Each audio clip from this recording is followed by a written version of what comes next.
Yeah, I'm styling today again, but I need warm workwear. It's just the closest thing I have to warm workwear. So today we're going to do something that's interesting. It's called tail swing, and basically tail swing is your vehicle behind the tires, however far it sticks out behind the tires, and you go around a really sharp turn. It determines how far the farthest part of your vehicle goes over the center line of your left tire, outside thing. The center line, well, not the center line, the outside line of your tire there, how far the tail of your vehicle goes over that line. So if you're in a right-hand turn lane and you have a tight lane there, there's a car next to you, you need to know if you can make that right turn without hitting that car, or you need to wait until a green light to make that right turn.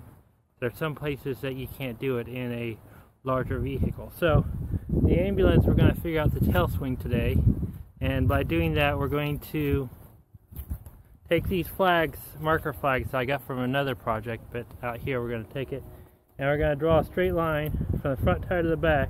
Won't be a perfect straight line because the front's actually in the middle, so it'd be better if we follow the body line of the ambulance straight up. Would probably be the better option. Then we're going to crank the wheel all the way to the right as far as we can and turn the ambulance to see how far that back goes over the line of flags we got there to determine how much tail swing we have. And there's probably a formula you can do by calculating out the angle of the wheels relative to the back wheels, but I don't want to do the math right now. I want to do this. This is funner. So, and it's also a lot more visually appealing to watch. So I'm going to set up these lines up here and we'll see what the tail swing is.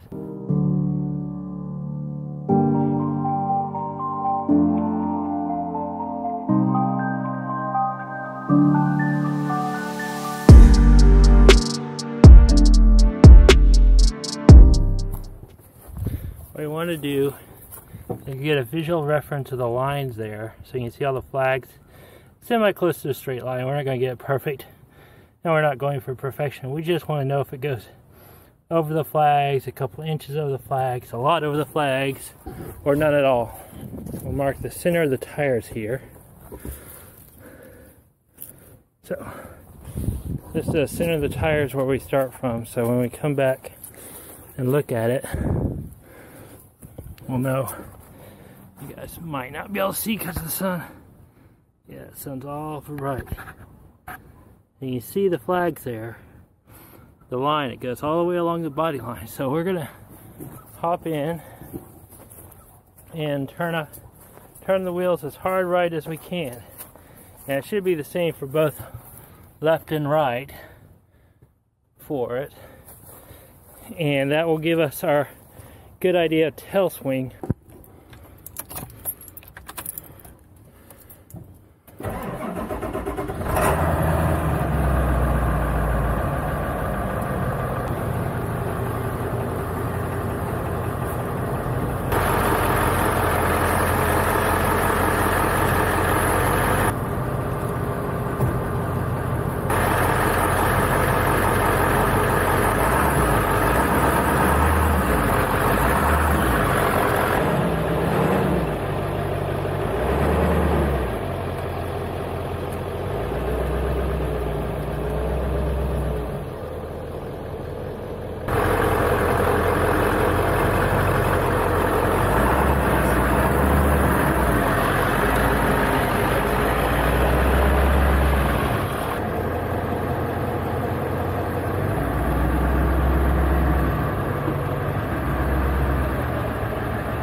Alright, so I ran it back and forth here and trying to figure out when it drops back in and starts pulling. I think I'm at the maximum angle where it's going to start pulling in, and if you figure out kind of the line here, you can kind of see the line going from here, so you can kind of visualize the little line going across there. And the tail swing from, figure out where that line's at, you can do a sight line. So about 11 inches see.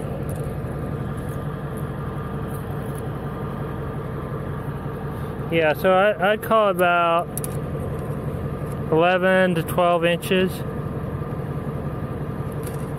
And really, if it wasn't for the bumper here, I wouldn't even say I have even that much tail swing, probably 3 inches without the bumper. Part of the reason I was looking this out is because I was going to drop a little outside storage a foot out, the same distance as a bumper, but I wanted to know how much distance I had to work with the tail swing, because if I didn't want to deal with tail swing on this rig. The next one, and I can get away with more.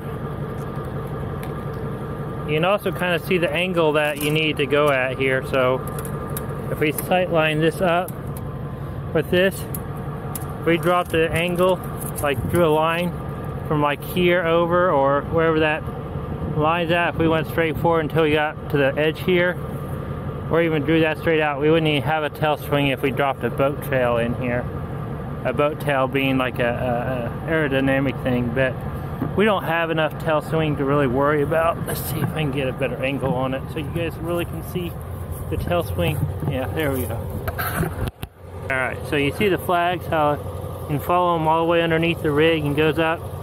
Imagine that being your straight up line. Sorry, the sun's in the way.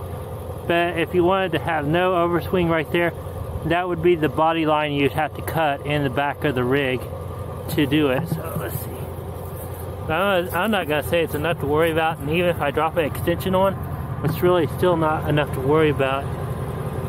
See that sight line of flags there. And so if I didn't want to have to tail swing at all, I just cut this out to the other side to where you see the things and you wouldn't have any tail swing at all. But this is not really enough to worry about. As long as I'm farther than a foot away from everything, I can start out and do a dead straight right turn. And yeah, that'll work just fine for me. Good to know. 12 inches. Yeah, 12 inches is a nice safe turning radius.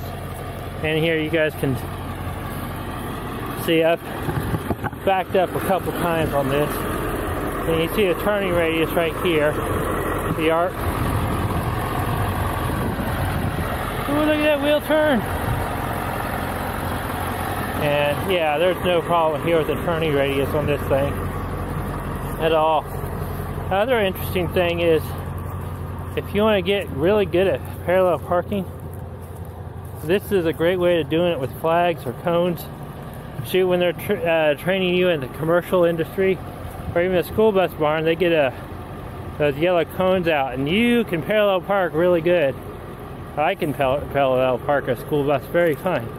You just need 15 feet in front of you and enough space for your bus, and you can parallel park, which is basically the size of this box here, and enough room for your bus. But the tail swings on buses are a little bit harder, so if there's anything on the sidewalk, it's kind of hard too.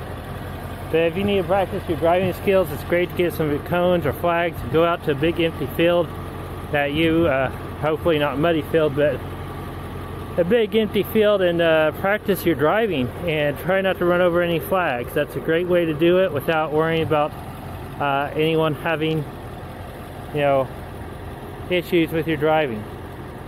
That's all I was going to do today, is just figure out the tail swing of it, so I know if I'm going to come in here and drop me about a foot back here, it'll give me room for a little Honda generator, an air conditioning unit back here, and if I want to drop a bike, because even, see where the line is, even if I want to drop it out farther, out here, with that line, as long as I keep that same line going, I can come out 3 or 4 feet as long as it doesn't have the tail swing problem. So, let's see. So I can visualize it here, get the line going. Yeah, so you figure that angle there, you split in half, figure out this angle here, say it's like that. I'd come all the way out until these make a point and not even have to worry about tail angle. So I'd come out 5 feet as long as I stay outside these lines here. So, and that would actually give me enough room to put a bicycle or e-bike if I wanted, or even a motorcycle back here and not even affect the whole tail swing thing. Don't even have to worry about that. But here I'm going to have a little Honda generator, probably some spare fuel containers, I'm toying with the idea of moving the tire carrier back here and have a double side. Somewhere I'm going to put a mast in here for a telescoping cell phone booster. And up here I'm going to have, I don't know what I'm going to do up there. But again, I have that room, and over here I'm just going to have some sort of outside trash can. So if I ever end up with a puppy dog and I have to deal with poop bags, I can put it out here and not deal with it inside my rig. That's the biggest thing. So this is going to have an interesting look. I'm trying to figure out a way to keep the doors. If I don't keep the doors, I'm going to put a bay window back here. Safety glass, of course, because all vehicles, if they're not the front glass, the rear glass has to have safety glass in it. The front has to have laminated safety glass. But yeah, that is good to know. Also, I might build a bumper, but we'll see about that.